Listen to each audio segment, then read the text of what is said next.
Hey everybody, so today we're going to be going over a filling the transmission fluid for a 545 RFE transmission.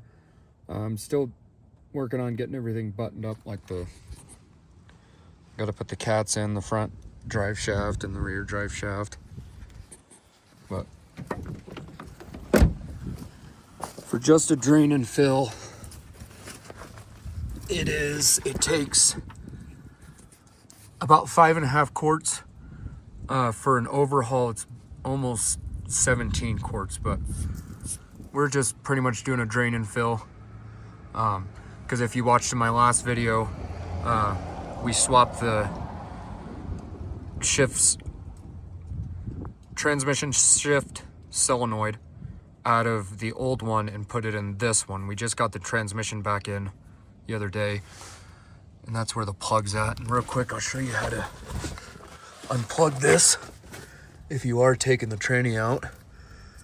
So you got this black tab right here. You're gonna slide it down, and then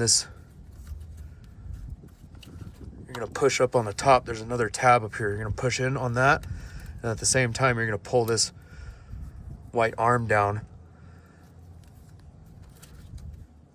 and at the same time you're pulling this down, this is actually acting as leverage, and it's actually unplugging it for you. But we're gonna go and plug that back in, make sure it clicks.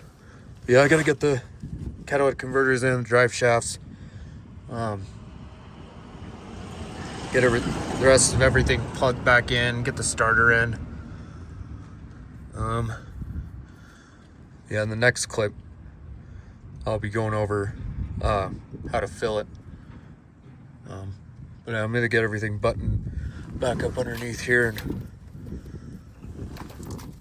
I'm gonna have to run to the store to get tranny fluid. I'm gonna get about 7 quarts just to be safe. I know it takes like 5.5, but I'm gonna get 7 just in case. But I'm gonna get everything buttoned up here and before it starts snowing, because it's about to start snowing in a couple hours. So next clip I'll be adding the fluid. We'll see you then. And by the way, before you start messing with the starter, or really anything, when you're working on your car or truck, especially your starter, always disconnect the battery. Just a quick tip. And with a whole lot of elbow grease and a little bit of YouTube magic, got it all back together. Now it's time to run to the store and get some fluid. All right, so we just got back from the store. I went ahead and got just 5 quarts for now. I got myself a new clear funnel. But before you do this, you want to make sure you're on level surface. Locate the dipstick. We'll go ahead and take it out. Set it right there. Cool quick tip I want to show you guys real quick. These flexible funnel deals, you'll find these at almost every auto parts store in the trash can outside. They're attached to the DEF bottles, and they have a vent built into them.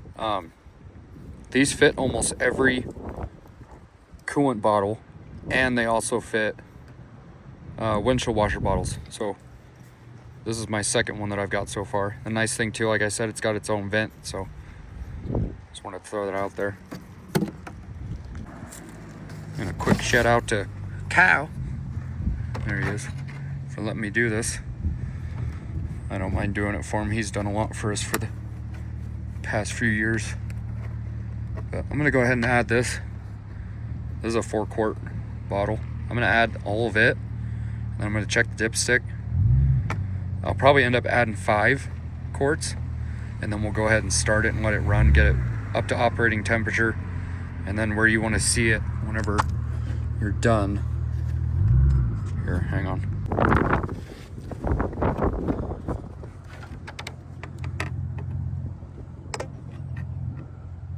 So when you're looking at the dipstick, you want it to be at the hot mark.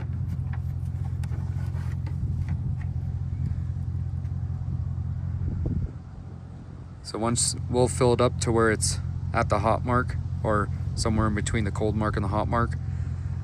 And then we'll let it run, get up to operating temperature, and then we'll fill it up to where it stays at the hot mark. And then after that, you're all done. But I'm gonna go ahead and do this, and like and subscribe for more, and we'll see you in the next one.